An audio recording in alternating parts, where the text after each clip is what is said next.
Chapter 3. Victims of Suggestion. We are all victims, more or less, of suggestion. Strong-minded and unscrupulous people deliberately influence others by suggestion in order to take advantage of them. Counsel in court says to a witness, "I suggest to you," and then follows a suggestion that may be both untrue and unfair, yet it may so overwhelm or confuse a witness as to destroy the value of his evidence. Thus does a strong mind dominate a weaker by force of will and suggestion. The hypnotist suggests to his victims that a piece of cold metal applied to his bare back is a red-hot iron, and immediately the flesh is scorched and blistered, much the same as would be the case if the metal were actually red-hot. Or he may suggest to his victim that a cup of paraffin is a cup of lemonade, and he, the victim, will then drink it, evidently enjoying it and thinking it to be lemonade. Thus, in these and many other ways, does the hypnotist show how powerful suggestion is. In one of Dr. Schofield's books, I think it is, a tale is told of two well-known physicians who, in order to prove the power of suggestion, beckoned to a man in a restaurant and then told him that he was seriously ill and ought to be in bed. The man, knowing their reputation and high standing as medical men, believed them, went home, took to his bed, and died. It is only fair and charitable to suppose that neither of the doctors expected anything more than a slight illness to result from what would appear to be foolish and reprehensible action. We are told, day by day, in our daily paper to take so-and-so's pills. We may not heed the suggestion for years, perhaps, yet, sooner or later, we may find ourselves either taking the pills or advising somebody else to do so.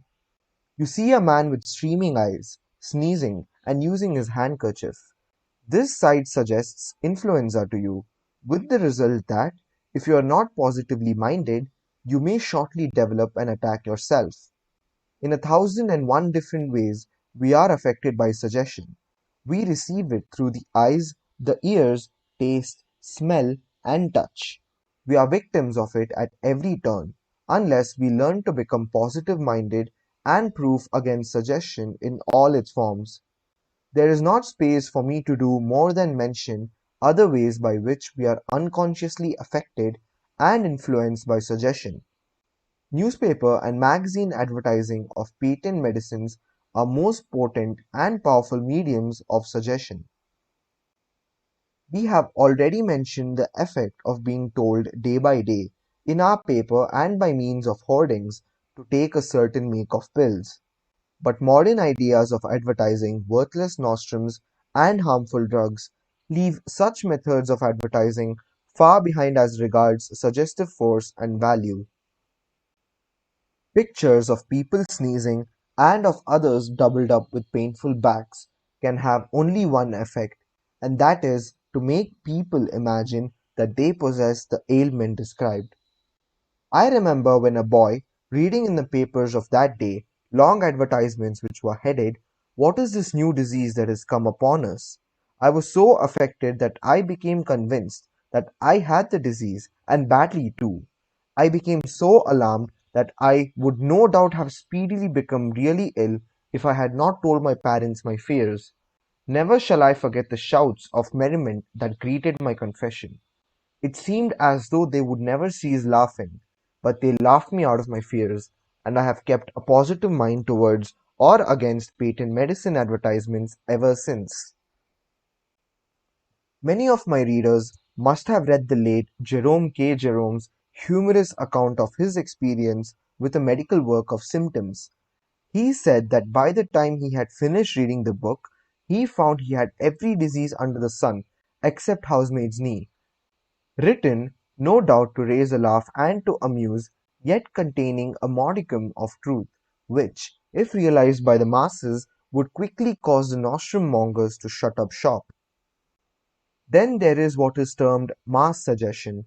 We are all inclined to think the same thoughts as the mob, and to have the same emotions aroused within us has swayed the masses of the people. It is very easy for a positive person to sway the thoughts and emotions of a crowd of people. It is difficult for one of the crowd not to be moved with the crowd. This is why people who in the ordinary way are sensible go maficking on occasions of national rejoicing. It is also the reason why people who are peaceable and harmless in private life may, when in a crowd, join in acts of violence and disorder. It is simply that the mass emotion gets hold of them, influencing them so strongly that they get carried away. It is a fact that some people are more easily influenced by suggestion than others. Some are stolid and phlegmatic, and upon these suggestions appears to have less effect. Others, on the contrary, are more sensitive and highly strung. These are greatly influenced by suggestion, failing an easy prey until they learn to become proof against it. Such may feel that they are hard done by and that life has dealt unfairly with them by making them so sensitive. But they need not pity themselves for the reason that they have, instead, much to be thankful for people of this type are those who can benefit most by suggestion when it is properly and scientifically made use of. Finally, we come to the subject of temptation. All of us are tempted in some way or other. What would tempt one severely might not affect another at all, but each is tempted in a way peculiar to himself. What is temptation but suggestion? We need not argue as to where or from whom the suggestion comes.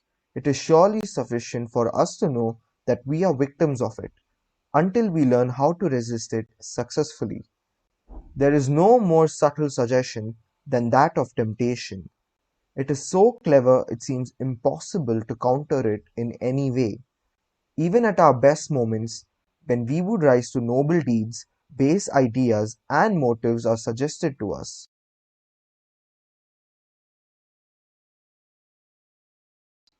If we are not to fall, we must exercise eternal vigilance.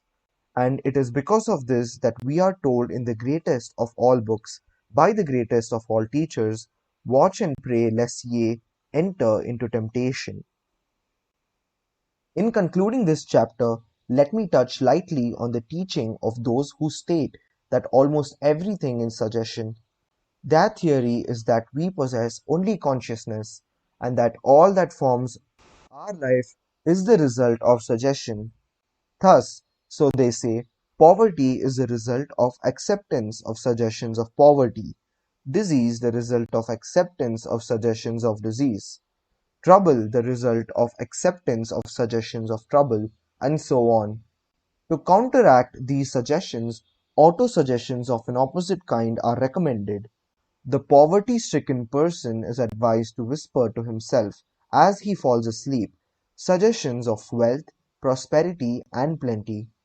If the subconscious, or as some say the unconscious mind accepts the suggestion, then poverty is at an end. The diseased person does the same, except that he uses suggestions of health, with a similar pleasing result, if the subconscious or power mind within will only accept the suggestion whispered to it. All this may appear to be pure rubbish and bunkum to most of our readers, while, however, the writer is not prepared to accept such teaching in the above crude form, yet, so he believes, there is a considerable amount of truth in it. It is not, however, advisable to tinker about with the subconscious mind in this way. Many today are suffering from the effects of unwise experiments made without knowledge or experience.